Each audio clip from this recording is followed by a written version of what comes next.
ஒரு முறை திருநெல்வேலியிலிருந்து ஸ்ரீ நடேஜி குடும்பத்தினர் ஒரு 10 பேர் 12 பேர் இருப்பர். ஒரு கடுமையான குடும்ப பிரச்சனை, எல்லார் மனதிலும் கலக்கமும் பயமும் இருந்தது. அனைவரும் பகவானை நாடி திருவண்ணாமலைக்கு வந்தனர். திருவண்ணாமலையில் பகவான் அவர்களை வரவேற்று உட்கார வைத்துக் கொண்டார். சுவாமியை சுற்றி எல்லோரும் உட்கார்ந்து கொண்டனர். அவரவர்கள் அந்த பிரச்சனையை பற்றி சொல்ல ஆரம்பித்தார்கள். எல்லாவற்றையும் சுவாமி கேட்டுக்கொண்டே இருந்தார். அவரவர்கள் மனக்கலக்கத்தோடு உணர்ச்சி பெருக்கோடு சொல்லிக் கொண்டிருந்தார்கள். சுவாமி அத்தனையும் கேட்டுவிட்டு அமைதியாக சொன்னார், சோ வாட், அதனால் என்ன என்று ஒரு வார்த்தை சொன்னார். இவ்வளவு பெரிய விஷயங்களை இவ்வளவு கலக்கத்தோடும் பயத்தோடும் பல விதங்களில் உணர்ச்சிகளோடு எல்லோரும் சொல்லி முடித்த பிறகு பகவானுடைய வாயிலிருந்து வந்தவை அதனால் என்ன? அப்படி அவர் சொல்லியவுடன் அங்கே ஒரு பெரிய மௌனம் நிலவியது.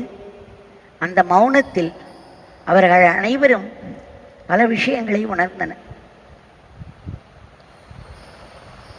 சுவாமி, எல்லாவற்றையும் பெரிது பண்ணினோமானால் அது பெரிதாக வளர்ந்து கொண்டே போகும். எல்லாவற்றையும் சிறியதாக பார்த்தோமானால் அது சீக்கிரம் சரியாகிவிடும் என்ற ஒரு பெரு உண்மையை, எவ்வளவு பெரிய கொடுமையான பிரச்சனைகள் வந்தால் கூட அதனால் என்ன என்று நம்மை நாமே கேட்டுக்கொண்டோமானால் அதனை நாம் வெகு சுலபமாகவும் எளிதாகவும் சமாளித்து கொள்ள முடியும். உண்மையில் ஸ்ரீ நடேஜியோடைய மனைவி திருமதி சாரதா இவர்களெல்லாம் பெரிய பக்தர்கள், பல வருடங்களாக பகவானிடம் வந்து கொண்டிருப்பவர்கள். அந்த அம்மையார் சொன்னார், அன்றைக்கு முதல் என் வாழ்க்கையில் எந்த பிரச்சனைகள் வந்தாலும், குடும்பம் என்பது சம்சார கடல் அல்லவா, ஏதேனும் கொந்தளிப்புகள் அப்பொழுது வந்து கொண்டுதான் இருக்கும். ஆனால் எத்தனை பிரச்சனைகள் வந்தாலும் நான் சுவாமியுடைய சோ வாட் என்ற குரலை கேட்பேன். அது எனக்கு ஒரு பெரிய மந்திரமாகவே ஆகிவிட்டது வாழ்க்கையில். அதை நான் கேட்டவுடனே எனக்கு எல்லாமே எளிமையாக மாறிவிடும், சுலபமாக சரியாகிவிடும் என்றார். இது நம் அத்தனை பேருக்கும் அல்லவா, எந்த ஒரு பிரச்சனைகள் வந்தாலும் சோ வாட் என்று நமக்கு கேட்க தெரிந்துவிட்டால் பிரச்சனைகளுக்கு எங்கே நம் முன் நிற்கும். சுவாமி கொடுத்த இன்னொரு மந்திரம் இது என்று நான் சொல்லுவேன்.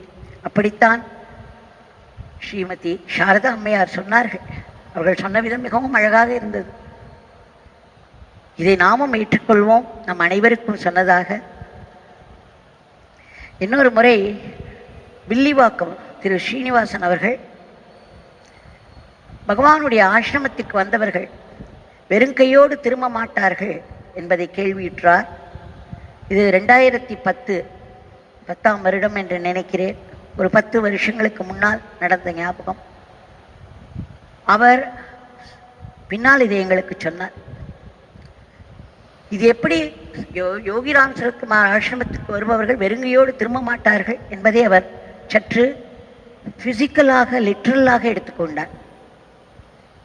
அதாவது அதை ஸ்தூலமாக எடுத்துக்கொண்டார். அவர் மத்தியான வேளையில் 1 மணியிலிருந்து 2 மணி இருக்கும். அந்த நேரங்களில் ஆசிரமத்துக்கு வருபவர்கள் மிகவும் குறைவு. அந்த நேரம் பார்த்து தன்னுடைய மனைவி குழந்தைகளை ரமணாசிரமத்தில் இறக்கிவிட்டு இவர் மட்டும் காரில் வந்து ஆசிரமத்துக்கு முன்னே காரை நிறுத்தினார். பிறகு வேகமாய் உள்ளே வந்தார். எதிரே வந்த ட்ரஸ்டியின் கையில் கிடைத்த பணத்தை திணித்துவிட்டு, பிறகு எனக்கு ரசீது கொடுங்கள் என்று கூறி வேகமாக உள்ளே ஓடினார். வேகமாக வெளியே வந்தார். ஏனென்றால் அவர் என்ன நினைத்தார், ஆசிரமத்திற்கு உள்ளே வந்தவர்கள் வெறுங்கையோடு திரும்ப மாட்டார்கள் என்பது என்ன நிச்சயம், நாம் பார்த்து விடுவோம், இது உண்மைதானா என்பதை நாம் கண்டுகொள்வோம் என்று நினைத்தார். ஒரு சேலஞ்சிங்காக நினைத்தார். இது நடக்கவில்லை என்றால் நாம் சுவாமியிடம் போய் சொல்வோம், நீங்கள் எப்படி சொன்னீர்களே என்று நாம் கேட்கலாம் என்று அவர் நினைத்தார். அதனால் வேகமாகவே ஓடி வந்தார். எப்படியாவது அந்த ஆசிரமத்தை விட்டு வெளியே சென்று விட வேண்டும், எந்த ஒரு பிரசாதமும் இல்லாமல் என்று நினைத்தபடி வேகமாக ஓடி வந்தார். அந்த கேட்டுக்கு ஒரு 2-3 அடி வந்து கொண்டிருக்கும் பொழுது திடுமென்று வலது பக்கத்திலிருந்து பச்சை சட்டை அணிந்த ஒரு பணியாளர் வந்தார். அவர் கையில் ஏதோ ஒன்று இருந்தது. ஓடி வந்து இதை சுவாமி உங்களிடம் கொடுக்க சொன்னார், இது சுவாமியின் பிரசாதம் என்று அவர் கைகளில் திணித்தார். அவர் கையை திறந்து பார்த்தால் அது ஒரு மாவிடு, ஒரு பிஞ்சு மாங்காய். அவர் பிரமித்து விட்டார். பிறகு அவர் என்ன பண்ணினார், அந்த வெளியே போய்விட்டு திரும்பவும் உள்ளே வந்து அங்கிருந்த ட்ரஸ்டி அவர்களை, அங்கிருந்த ஆஃபீஸில் இருந்தவர்களை எல்லாம் கேட்டார். இந்த பச்சை சட்டை போட்ட அந்த பணியாளர் யார், அவர் எங்கே என்று கேட்டார். அப்படி யாருமே இங்கு கிடையாது என்று சொன்னார்கள். யாருமே பச்சை சட்டை அணிந்து வரவில்லையே, ஏனென்றால் அதற்கு பின்னால் தான் இந்த பச்சை சட்டை பணியாளர்கள் பச்சை சட்டை அணிய வேண்டும் என்ற ஒரு நியமம் வந்தது. அந்த சமயத்தில் எதுவுமே இல்லை. அப்போ அங்கு இருந்தவர்கள் கைவிரித்தார்கள், அப்படி யாரும் கிடையாது, இங்கே பச்சை சட்டை போட்டுக்கொண்ட பணியாளர் யாரும் கிடையாது என்று கூறினார்கள். அப்போதுதான் அவர் உணர்ந்தார், சுவாமி சொன்னது ஸ்தூலமாயும் சத்தியம் என்று. கண்டிப்பாக ஆசிரமம் பகவானுடைய அருளால் நிறைக்கப்பட்டு இருக்கிறது. பகவானுடைய சக்தி அப்படி வெளிப்பட்டு கொண்டிருக்கிறது. ஆசிரமத்திற்கு உள்ளே நுழைந்தவுடனேயே பல பேர் என்னிடம் சொல்லியிருக்கிறார்கள், எவ்வளவு கலக்கத்தோடு எவ்வளவு பிரச்சனைகளோடு நாங்கள் உள்ளே வந்தாலும் உடனே எங்கள் மனம் அமைதியாகி விடுகிறது என்று. அப்பேற்பட்ட ஒரு இடம். இந்த இடத்தில் உள்ளே நுழைந்து ஒரு நிமிடம் நாம் இருந்தாலும் அந்த நேரத்தில் பகவானுடைய சக்தி நம்மை ஆட்கொள்ளும், அவருடைய அருள் நமக்கு கிடைக்கும், அது நம்முடைய பிரச்சனைகளை தீர்க்கும். இதை நாம் நம்பிக்கை வைத்தோமானால் இன்னும் சுலபமாக, இன்னும் பெரிய லெவலில் நடக்கும். நம்பிக்கை இல்லாவிட்டாலும் ஏதோ ஒன்றதை காட்டிக் கொடுக்கும். இதை மனதில் வாங்கி நாம் இந்த இடத்தில், நம்முடைய ஆசிரமத்தில், பகவானுடைய சக்தியும் அருளும் நிரம்பிய இடத்தில் அவருடைய சன்னதியிலிருந்து நாமத்தை சொல்கிறோம். அத்தனை பேர் எங்களோடு சேர்ந்து இந்த நாமம் சொல்கிறார்கள் என்று கேள்விப்படுகிறேன். ஒரு நாமம் கூட வீணாகாது என்று பகவான் நமக்கு உறுதி அளித்திருக்கிறார். ஆக நாம் சமர்ப்பித்துள்ள பிரார்த்தனைகளும் சொல்லியுள்ள நாமங்களும் ஒன்று கூட வீணாகாமல் வேலை செய்து கொண்டுதான் இருக்கும். உரிய நேரத்தில் உரிய விதத்தில் ஒரு பெரும் பலனை நமக்கு தெரிவது போல் கொடுக்கும் என்பதில் சந்தேகமில்லை. நம்முடைய இன்றைய பிரார்த்தனையை வைப்போம். பகவானுடைய பெருமையை, நாமத்தின் பெருமையை கூறும், அவருடைய மகிமையை, அவருடைய கருணையின் மகிமையை கூறும் மற்றும் ஒரு நிகழ்ச்சியை நாம் பார்த்து பிறகு நம்முடைய பிரார்த்தனையை செய்து கொள்வோம். ஒருமுறை கோவில்பட்டி ஸ்ரீ திருமலை இங்கு வந்திருந்தார். அப்பொழுது அவருடன் நான் பேசி கொண்டிருக்கும் பொழுது அவர் 79, 78 அதற்கு முன்னாடியிலேருந்தே வந்து கொண்டிருந்தார். அவரிடம் நான் சொன்னேன், பகவான் பலமுறை என்னிடம் சொல்லியிருக்கிறார், I am the cosmic controller. I run the whole cosmos. I alone exist. அவர் அப்படி சொல்லும் பொழுது ஒரு அதி கம்பீரமும் அவருடைய முகத்தில் ஒரு பெரிய ஒளியும் இருக்கும். I am the cosmic controller என்றால் இந்த பிரபஞ்சத்தை அத்தனையும் கட்டுப்படுத்துபவன் நானே, நான் மட்டுமே இருக்கிறேன், நான் தான் இந்த உலகத்தை நடத்தி வருகிறேன், இயக்கி வருகிறேன் என்று திடும் என்று ஒரு ஆவேசமாய் சொல்லுவார் என்று குறிப்பிட்டு கொண்டிருந்தேன். அப்பொழுது அதற்கு பிறகு பகவான் அனுபவங்களை பகிர்தல் என்ற ஒரு நிகழ்ச்சி நடந்தது. அப்பொழுது அவர் அதில் சொன்னார், இந்த மாதிரி அம்மா அவர்கள் சொன்னார்கள், பிரபஞ்சத்தை இயக்குபவன் நானே, நான் மட்டுமே இருக்கிறேன், இது அத்தனையும் சத்தியம், நான் ஒரு நிகழ்ச்சி சொல்கிறேன் எனக்கு நேர்ந்த அனுபவத்தை என்று கூறி ஆரம்பித்தார். 1979 வருடம் ஜூலை மாதம் அந்த முதல் வாரங்களில், அதாவது ஜூலை 10, 11, 12 அந்த நாட்களில் எல்லாம் ஒரு பெரும் புரளி இருந்தது. அமெரிக்காவில் ஸ்கைலேப் விட்டிருந்தார்கள்.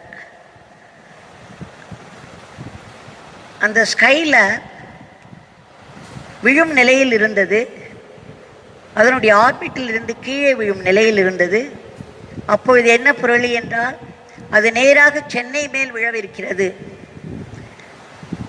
என்று எல்லோரும் பேசிக்கொண்டிருந்தார்கள். பேப்பரில் அடிக்கடி நியூஸ் அடிபட்டது. அமெரிக்கக்காரர்கள் சொன்னார்கள் அது செங்கல்பட்டில் விழ இருக்கிறது என்று.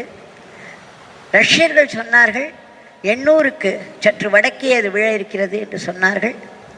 இப்படி ஒவ்வொருவரும் சென்னையை குறிப்பிட்டு சில இடங்களை சொல்லி அங்கேதான் அது விழப்போகிறது, பெரும் நாசம் சென்னைக்கு விளையவிருக்கிறது. இவர் ஜூலை 12ஆம் தேதி அன்று பகவானுடைய சந்நிதி தெரு வீட்டிற்கு சென்ற பொழுது அங்கே இதை பற்றி ஒரு பேச்சு நடந்து கொண்டிருந்தது. ஒரு 10-12 IAS பீப்புளும் IPS போலீஸ் ஆஃபீஸர்ஸும் அங்கே இருந்தார்கள். சுவாமி கூட சற்று கவலையோடு இருந்தார்கள். அவர்களுக்கு முன்னே ஒரு டிரான்சிஸ்டர் வைக்கப்பட்டிருந்தது. சுவாமி அவர்களை அடிக்கடி கேட்டுக்கொண்டிருந்தார். எத்தனை மணிக்கு விழுவதாக சொன்னார்கள், நீங்கள் எல்லாம் என்ன நினைக்கிறீர்கள், எங்கே விழும் என்று நினைக்கிறீர்கள் என்று ஒவ்வொருவரையாக கேட்டுக்கொண்டிருந்தார். ஒவ்வொருவரும் சென்னையில் ஏதோ ஒரு இடத்தை குறிப்பிட்டு அங்கு விழலாம் இங்கு விழலாம் என்று கவலையோடு தெரிவித்துக் கொண்டிருந்தார்கள். உடனே சுவாமி ஆவேசம் வந்தவராய் சொன்னார், என்னுடைய தந்தை காலம் காலமாய் இந்தியாவை காப்பாற்றி வருகிறார். அவர் இந்த தேசத்திற்கோ இந்த மக்களுக்கோ எந்த விதமான நாசமும் விளைய விட மாட்டார். இந்த ஸ்கைலாப் சென்னையை தாண்டி சமுத்திரத்தில் தான் விழும் என்று மிக உறுதியாக சொன்னார். எல்லோரும் அசந்து விட்டனர். அது விழுவதற்கு இன்னும் சில நிமிடங்களே இருந்தது. அதை இந்த டிரான்சிஸ்டரில் அறிவித்துக் கொண்டே இருந்தார்கள். அப்பொழுது அங்கு இருந்த திருமலை அவர்கள் நினைத்தார்கள், இது என்ன, பெரிய பெரிய விஞ்ஞானிகள் எல்லாம் அத்தனை கணக்கு போட்டு அதை மேலே அனுப்பியிருக்கிறார்கள். அது எப்பொழுது இறங்கும் என்று அவர்களுக்கு தெரியும். அவர்கள் கணக்குப்படிதான் நடக்கப் போகிறது. இந்த சாமியார் ஏதோ சொல்கிறார், இவரை சொல்வதெல்லாம் எப்படி நடக்கும்? அவர்கள் அத்தனை முயற்சி செய்து அத்தனை கணக்கு போட்டு அத்தனை விவரங்களை அவர்கள் செயல்பட செய்திருக்கிறார்கள் என்று உள்ளுக்குள்ளே நினைத்து கொண்டே இருந்தார். சற்று கேலியாகவும் இருந்தது அவருக்கு. இதை அவரே ஒப்புக்கொண்டார் எல்லோரும் முன்னால். அப்பொழுது திடும் என்று அந்த நியூஸ் வந்தது, ஸ்கைலாப் விழுந்து விட்டது. அது சென்னையிலிருந்து கிழக்கே 35 கிலோமீட்டர் தள்ளி சமுத்திரத்தில் விழுந்து விட்டது. சென்னை மக்களுக்கோ சென்னை நிலப்பரப்பிற்கோ எந்த விதமான பாதிப்பும் இல்லை என்று மகிழ்ச்சியோடு பரபரப்பாய் அறிவித்தார்கள். அப்பொழுது திருமலை நினைத்து கொண்டாராம், ஆஹா, இந்த பிரபஞ்சமே இவருடைய கட்டுப்பாட்டிற்குள் அல்லவா இருக்கிறது. நாம் தப்பு கணக்கு போட்டு விட்டோமே, அந்த விஞ்ஞானிகளை நம்பினோமே, இவர் சொன்னதல்லவோ உண்மையாகி இருக்கிறது. இவருக்கு தெரிந்து இவரல்லவோ இதை இயக்கி இருக்கிறார். அதற்கு முந்தின நாளும் அந்த ஸ்கைலாப் பற்றிய பேச்சே தான். ஒரு 2-3 நாட்களாக அதை பற்றியே பேசிக் கொண்டிருந்தார் சுவாமி. அன்றைக்கு விழுமன்றி ஒரு சில நிமிஷங்களுக்கு முன்னால் அப்படி ஒரு பெரிய கம்பீரமான குரல் ஒரு டெக்ளரேஷன், ஒரு அறிவிப்பை செய்தார். அதன்படியே ஒன்றொன்றும் நடந்தது. இதை நான் கண்முன்னால் பார்த்தேன். தேவகி அம்மா சொன்னது அத்தனையும் சத்தியம். இந்த பிரபஞ்சமே அவர் கைக்குள் தான் இருக்கிறது, அவர்தான் இதை இயக்கி வருகிறார் என்று சத்தமாக ஆவேசமாய் மைக்கில் அறிவித்தார். ஆக அந்த காஸ்மிக் கண்ட்ரோலர் அவரிடம்தான் நாம் தினம் தினம் நம்முடைய நாமத்தை, அவருடைய நாமத்தை கூறி அவருடைய பாதங்களில் இந்த பிரார்த்தனையை சமர்ப்பித்து வருகிறோம். அது வேலை செய்யாமல் இருக்காது. ஒரு நாமமும் வேலை செய்து கொண்டிருக்கும், ஒரு பிரார்த்தனையும் வேலை செய்து கொண்டிருக்கும். பகவானுக்கு தெரியும். அவர் சொன்னார், from eternity to eternity my father is looking after India. அப்போது நாம் நம்முடைய பிரார்த்தனையை இந்த நம்பிக்கையோடு செய்து கொள்வோம். பகவான் அடிக்கடி சொல்லியிருக்கிறார், India will become the world teacher very soon. ஒரு முறை 99 பகவான் அறிவித்தார், 25 வருடங்களில் இந்தியா உலகத்துக்கு ஆன்மீக தலைவராக மாறிவிடும், மற்ற இன்றைய வல்லரசுகள் அதன் பின்னே செல்லக்கூடிய நிலைமை நேரிடும் என்று கூறினார். அதனால் இப்பொழுது நிலைமை எவ்வளவு மோசமாக இருந்தாலும் எப்படி இருந்தாலும் பகவான் நினைத்தால் ஒரு நிமிஷத்தில் எல்லாம் மாறிவிடும். நமக்கு வாக்குறுதி கொடுத்திருக்கிறார். நாம் நம்முடைய பிரார்த்தனையை சமர்ப்பித்துக் கொள்வோம். பகவான் இந்த இனிய காலை நாம சங்கீர்த்தனத்தை பகவானுடைய தாமரை திருவடிகளில் சமர்ப்பித்து விட்டோம். இப்பொழுது நம்முடைய பிரார்த்தனையை தொடங்கும் முன் சுவாமியுடைய ஒரு திருவிளையாடலை, சின்ன சின்ன லீலைகள் மூலம் அவர் எவ்வளவு பெரிய விஷயங்களை நமக்கு எடுத்துச் சொல்கிறார் என்பதை பார்ப்போம். ஸ்ரீ வித்யா என்பவர் திருவண்ணாமலையில் வாழ்ந்து வந்தார். ரமணருடைய பெரிய பக்தி. அதே பக்தி நம் சுவாமியிடமும் இருந்தது. அடிக்கடி அவர் ஏதாவது உணவு செய்து எடுத்துக்கொண்டு போவார். சன்னதி தெருவில் சுவாமியிடம் கொடுப்பார். சுவாமியும் அதை வாங்கி சாப்பிடுவது வழக்கம். ஒரு நாள் அவர் உப்புமா எடுத்துக்கொண்டு போனார். இந்த உப்புமா சாதாரணமாக ஒருவர் இருவருக்கு தான் எடுத்து போவார். அன்று 2 பேருக்கு மட்டுமே காணக்கூடிய உப்புமாவை எடுத்து சென்றார். காலை வேளையில் அவ்வளவு காலை பொழுதிலும் கூட ஒரு 12 பேர் அங்கே உட்கார்ந்திருந்தார்கள். இவர் நினைத்தார், இவர் சுவாமி எப்படி இதை ஹேண்டில் பண்ண போகிறாரோ தெரியவில்லையே என்று அவர்களை அனுப்பி விடுவார் என்று நினைத்தார். ஆனால் சுவாமியோ சரியாக 8 மணி ஆனவுடன் இவர்கள் அனைவரையும் உள்ளே அழைத்து எல்லோருக்கும் இதை போடுவோம் என்று சொல்லிவிட்டார். இவர் எப்படி போடப் போகிறோமோ தெரியவில்லையே, ஒரு கரண்டி கூட வருமோ என்று சந்தேகமாக இருந்தது. ஆனால் போட ஆரம்பிக்க ஒவ்வொருவருக்கும் தேவையான அளவு உப்புமா வந்து கொண்டே இருந்தது. அதன் பிறகு சுவாமி தன்னுடைய கொட்டாங்கச்சியில் வாங்கி சாப்பிட்டார். அது போக மீதி இருந்தது. ஆனால் சுவாமியுடைய முகத்திலே எந்த ஒரு பெரிய அற்புதம் நிகழ்த்திய எந்த உணர்வும் இல்லை. சாதாரணமாக இருந்தார். மற்றவர்களுக்கு கூட அது புரிந்திருக்குமோ என்னமோ தெரியாது. ஆனால் ஸ்ரீமதி வித்யா சுவாமியுடைய அந்த தெய்வீகத்தை உணர்ந்து கொண்டார். இது அடிக்கடி நடந்து கொண்டிருந்தது. அதே போல் நம்முடைய காலை உணவு கூடத்தில் இது தினம் தினம் நடக்கும் ஒரு அற்புதம்தான். திருமதி ராஜலட்சுமி மணி ஒரு 7-8 செம்பருத்திகள் தான் கொண்டு வந்து தருவார் பகவானிடம். அப்பொழுது நிறைய பேர் உட்கார்ந்திருப்போம். சில சமயங்களில் பகவானை சில பேரை கூப்பிடுவார். 15 பேர் வரையிலும் 20 பேர் வரையிலும் கூட இருப்போம் அங்கே. ஆனால் அவர் கையில் கொடுத்தவுடன், இந்த பூக்கொத்தை கொடுத்தவுடன் சுவாமி ஒவ்வொருவராக கூட்டு பூ கொடுத்து கொண்டே இருப்பார். அது வளர்ந்து கொண்டே இருக்கும். கரெக்டாக அங்கே எத்தனை நம்பர் இருக்கிறார்களோ அத்தனை பேருக்கும் வந்து சுவாமியுடைய கையில் ஒன்று மீதம் இருக்கும். தினம் தினம் நடந்து வந்த அற்புதம். நிறைய பேருக்கு அது தெரியாது. ஒருமுறை இந்த ஸ்ரீமதி வித்யா சன்னதி தெருவுக்கு போயிருந்த பொழுது வெகு நேரம் ஆகிவிட்டது. ஒரு அம்மா கேரியரில் உணவு கொண்டு வந்திருந்தார்கள். 12 மணி ஆனவுடன் சுவாமி அந்த அம்மாவை அந்த டிஃபன் கேரியரை திறந்து உணவு படைக்க சொன்னார்கள். அதற்குள்ளேயே அந்த சாம்பார் அவரை எடுத்து பரிமாறும் பொழுது சற்று கெட்டிருந்த மாதிரி இருந்தது. ஆனாலும் சுவாமி விடவில்லை. தன்னுடைய கொட்டாங்கச்சியில் சாதத்தை போட்டு சாம்பாரை ஊற்றச் சொன்னார்கள். அதை சாப்பிட்டு கொண்டிருந்தார்கள். அது நன்றாக ஊசிவிட்டது. ஆனாலும் அதை எடுத்து அவர் மிகவும் ரசித்து தான் சாப்பிட்டு கொண்டிருந்தார்.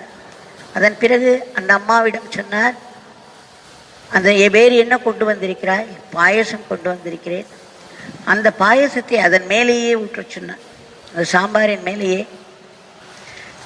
ஸ்ரீமதி வித்யா இதையெல்லாம் தள்ளி நின்று பார்த்து கொண்டிருந்தார். அந்த சாம்பாரிலே நிறைய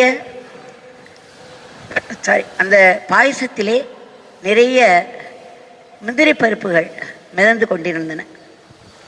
சாதம் போட்டு சாம்பார் போட்டு அதன் மேல் பாயசத்தை போட சொல்லி அந்த பாயசத்தின் மேல் மிதந்து கொண்டிருந்த அந்த cashew nuts அதை சுவாமி ஒன்றொன்றாக எடுத்து அவர் சாப்பிடப் போகிறார் என்று ஸ்ரீமதி வித்யா நினைத்து கொண்டிருக்கும் பொழுது அதை கொண்டு வந்த அந்த பெண்மணிக்கு கூட கொடுக்காமல் ஸ்ரீவித்யாவை கூப்பிட்டு தன்னுடைய கையிலிருந்து ஒரு முந்திரி பருப்பாக கொடுத்து கொண்டே இருந்தார். அத்தனை முந்திரி பருப்பும் தீர்ந்த பிறகு அந்த பாயசத்தோடு சாம்பார் சாதத்தை கலந்து சாப்பிட்டு விட்டார். இது சாப்பிட்டு முடித்த பிறகு சுவாமி சொன்னார், எனக்கு இன்னும் கொஞ்சம் சாம்பார் விடு என்று. அவர் அந்த சாம்பாரை விடும் பொழுது அதில் நிறைய மிளகாய்கள் மிதந்து கொண்டிருந்தன, சிகப்பு மிளகாய்கள். இப்பொழுது சுவாமி என்ன பண்ண போகிறார் என்று தெரியவில்லையே. ஸ்ரீமதி வித்யாவிற்கு முந்திரி பருப்பை தன்னை கூட்டு கொடுத்ததினால் இந்த மிளகாயையும் தன்னை கூட்டு கொடுக்க போகிறார். கிட்டத்தட்ட ஒரு 12 இருந்தது. இந்த 12 மிளகாயும் நமக்கு சுவாமி கொடுக்க போகிறாரோ என்ற ஒரு பயம் வந்தது அவருக்கு. அவரையே பார்த்து கொண்டிருந்தார்.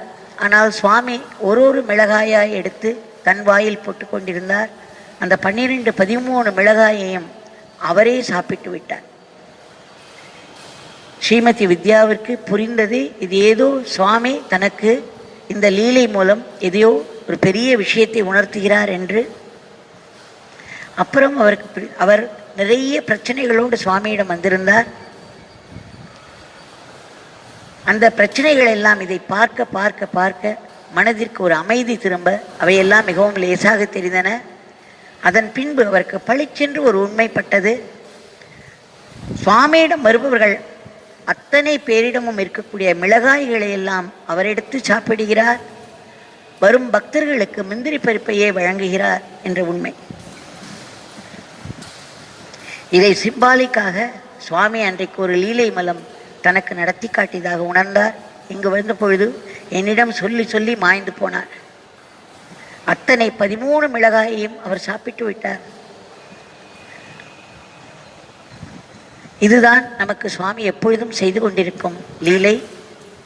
லீலையின் மூலம் நமக்கு கிடைக்கும் கருணை. இந்த சுவாமியிடம் நாம் இப்பொழுது நம்முடைய பிரார்த்தனை சமர்ப்பித்துக் கொள்வோம்.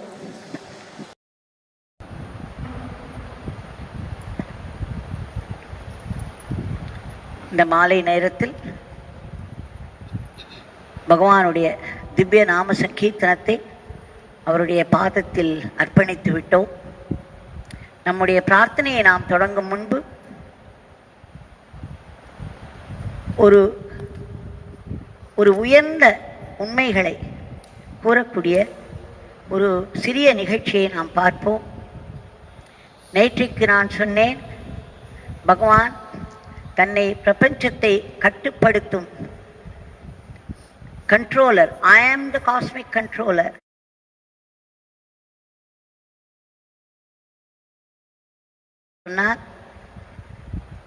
இந்த காஸ்மிக் பேலன்ஸ், அதை ஒட்டியே எல்லா விஷயங்களும் உலகத்தில் நடக்கும்.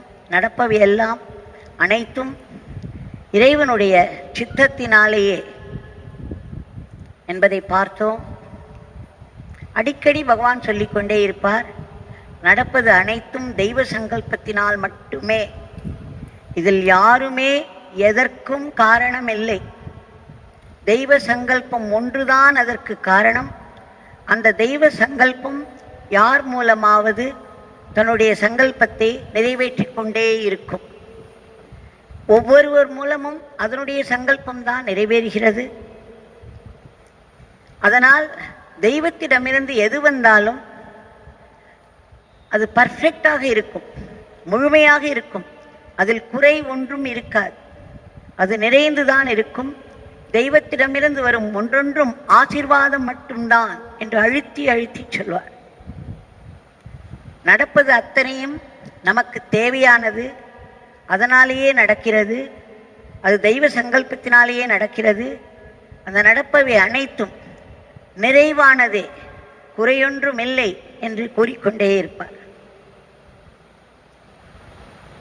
இதை அவர் அடிக்கடி சொல்லிக் கொண்டிருக்கும் பொழுது அங்கு வந்து கொண்டிருக்கும் ஒரு பக்தர், அவருக்கு இதை பற்றிய ஒரு சந்தேகம் வந்தது.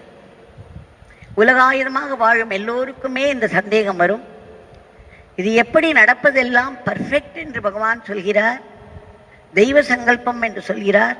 உலகத்தில் அத்தனை அக்கிரமங்கள் நடக்கின்றன, அத்தனை அநியாயங்கள், அத்தனை துன்பங்கள், தாறுமாறாக பல விஷயங்கள் நடப்பது போல் நமக்கு தோணுகிறது. இதற்கு பின்னால் தெய்வ சங்கல்பம் இருக்கிறது என்று மட்டுமில்லை, இது பர்ஃபெக்ட் என்று வேறு சொல்கிறார், குறைவற்ற நிறைவு என்று வேறு சொல்கிறாரே, இது எப்படி சாத்தியமாகும்? இவர் சொல்வது எப்படி உண்மையாகும்? இந்த சந்தேகம் 199 பேருக்கு வரக்கூடியதுதான். மிகவும் நியாயமான சந்தேகம். அந்த மாதிரி ஒரு பக்தருக்கு அந்த சந்தேகம் வந்தது. அப்பொழுது இந்த கேள்வியை கேட்டார். அவரும் வாய்விட்டு தைரியமாக கேட்டார், சுவாமி, நீங்கள் எப்படி சொல்கிறீர்கள்? நடப்பது அனைத்தும் உலகத்தில் பார்க்கும் பொழுது தெய்வமே இல்லை என்றல்லவா தோன்றுகிறது, நீங்கள் மாற்றிச் சொல்கிறீர்களே என்றார். உடனே அவர் சிரித்துக்கொண்டே, உன்னுடைய சகோதரர் மருத்துவ படிப்பு படிக்கிறார் அல்லவா, நீ ஒருமுறை அவரை பார்க்க செல்லும் பொழுது அவரிடம் சொல்லு, அனாட்டமி ஹாலுக்கு அழைத்து போகச் சொல் என்று சொன்னார். இவர் நினைத்தார், நாம் கேட்ட கேள்வி ஒன்று, இவர் என்னவோ நாம் சகோதரரை பார்க்க போய் சொல்கிறார். அது மட்டுமல்ல, அங்கே உடலை கூறு கூறாய் வெட்டி அதன் உட்பாகங்களை நன்கு ஆராய்ந்து படிக்கும் அந்த பகுதிக்கல்லவா செல்கிறார். அதாவது dissection of the body, dissection of the cadaver. இந்த இடத்துக்கு நம்மை போக சொல்கிறார்களே என்று நினைத்தார். ஆனால் அவருக்கு பகவானிடம் நிறைய பழக்கம் உண்டு. பகவானுடைய கூற்றில் ஒரு பெரிய விஸ்டம், ஞானம் இருக்கிறது, உண்மை இருக்கிறது என்று தெரிந்தவர். அதனால் வாய் பேசாது அவருடைய சகோதரரை காணச் சென்றார். சென்றதும் அந்த மருத்துவ படிப்பு படித்து வரும் அவரிடம் சொன்னார், என்னை உன்னுடைய அனாட்டமி ஹாலுக்கு அழைத்து செல் என்றார். அவருடைய சகோதரர் சொன்னார், என்ன நீ இப்படியெல்லாம் சொல்கிறாய்? அதை பார்த்தால் நீ மயக்கம் போட்டு விழுந்து விடுவாய். அங்கு உடலை வெட்டி வெட்டி சிதைத்து அதன் உள்ளே என்ன இருக்கிறது என்று படிப்போம். ஒவ்வொரு பகுதியும் வெட்டி வெட்டி பார்ப்போம். அதை பார்த்தால் மயக்கம் வந்துவிடும் எல்லோருக்கும். அதற்கு ஒரு பக்குவம் தேவை என்றெல்லாம் சொன்னார். இல்லை இல்லை, நான் கண்டிப்பாக பார்க்க வேண்டும், என்னை அழைத்து செல் என்று சொன்னவும் உடனே அவருடைய சகோதரர் அழைத்து சென்றார். அங்கே ஒரு பிணம் வைக்கப்பட்டிருந்தது. அந்த பிணத்தின் அடி வயிற்று பாகம் திறந்திருந்தது. அதில் இருக்க வேண்டிய அந்த கணையம், பெருங்குடல், சிறுகுடல், எல்லா பகுதிகளும், உடலின் அத்தனை பகுதிகளும் அங்கே என்னென்ன இருக்க வேண்டுமோ அத்தனையும் இருந்தது. அதை பார்த்த இந்த பக்தருக்கு பெரும் வியப்பு. என்றால் அவை அத்தனையும் ஒன்று கொண்டு நெருக்கி கொண்டு உட்கார்ந்திருந்தது. ஒரு துளி கூட இடம் வேஸ்ட் என்று சொல்ல முடியாமல், ஒரு டிராஃபிக் கன்ஜெஸ்ஷன் என்று சொல்வார்கள் அல்லவா, டிராஃபிக் ஜாம் என்று, அந்த மாதிரி அந்த இடத்துல ஒரு டிராஃபிக் ஜாம் மாதிரி ஒரு கன்ஜஸ்டடாக எல்லா உறுப்புகளும் ஒன்றுக்கொண்டு இணைந்து அவ்வளோ ஒரு கூட்டமாக இருந்தது. உடனே அவர் சொன்னார், இது என்ன இப்படி நெருக்கடித்து கொண்டு ஒன்றோடு ஒன்று இருக்கிறதே, இப்படித்தான் நமக்குள்ளே இருக்கிறதா என்று கேட்டார். அவருடைய மருத்துவ சகோதரர் சிரித்து கொண்டே சொன்னார், இதுதான் பர்ஃபெக்டாக இருக்கிறது. இறைவன் நமக்கு இயற்கையிலேயே இப்படி கொடுத்திருக்கிறார். இதுதான் முழுமையான நிறைவான அமைப்பு. இதில் ஏதேனும் ஒரு பகுதி 1 மில்லிமீட்டர் நகர்ந்தாலும், சற்று தள்ளினாலும் உடனே இந்த உடலுக்கு ஒரு பெரிய அதிர்ச்சியும் மிகுந்த வேதனையும் உண்டாகும். வலி தாங்காமல் மனிதர்கள் துடிப்பர். இப்படி வைத்திருப்பதுதான் வலி இல்லாமல் ஆரோக்கியமான நிலை. இது கடவுள் இப்படி வைத்திருப்பதுதான் ஆரோக்கியம், இதுதான் பர்ஃபெக்ட், இதுதான் குறையற்ற நிறைவு என்று அவர் கூறினார். இவருக்கு மண்டையில் அடித்த மாதிரி இருந்தது. அடாடா, இதைத்தானே நம் பகவான் சொன்னார், உலகத்தில் எல்லாம் ஏற்கனவே குறைவற்று நிறைவாக அதற்குரிய ஒரு ஆர்டரோடு பர்ஃபெக்டாக இருக்கிறது. நடப்பவை எல்லாம் கூட பர்ஃபெக்டாக நடக்கின்றன. ஏனென்றால் தெய்வ சங்கல்பத்தினால் அவை நடக்கின்றன. இதில் ஏதேனும் ஒன்று நகர்ந்தாலும் உடனே அந்த நிறைவில் ஒரு குறை வந்துவிடுகிறது. அதனால் பல கஷ்டங்கள் நேரிடுகிறது. இந்த உலகத்தில் குறை என்பதே இல்லை. எல்லாம் ஒரு நியமத்தோடு முழுமையாக குறைவற்ற நிறைவாகவே இருக்கிறது. அப்படியே நடக்கிறது. எப்படி உலகத்தில் நடந்தாலும் அதற்கு நமக்கு தேவை இருக்கிறது. அதனால் அது நடக்கிறது. அது கடவுளுடைய ஆசீர்வாதமே என்ற அவருடைய கூற்று, ஆணைத்தரமான கூற்று இவருக்கு அன்றுதான் புரிந்தது. இதற்குத்தான் நம்மை சுவாமி இங்கு அனுப்பி இது என்ன என்று பார்க்க சொல்லியிருக்கிறார் என்று புரிந்து கொண்டார். நமக்கும் புரிகிறது அல்லவா? உலகத்தில் நடப்பவை அனைத்தும் தெய்வ சங்கல்பத்தினாலே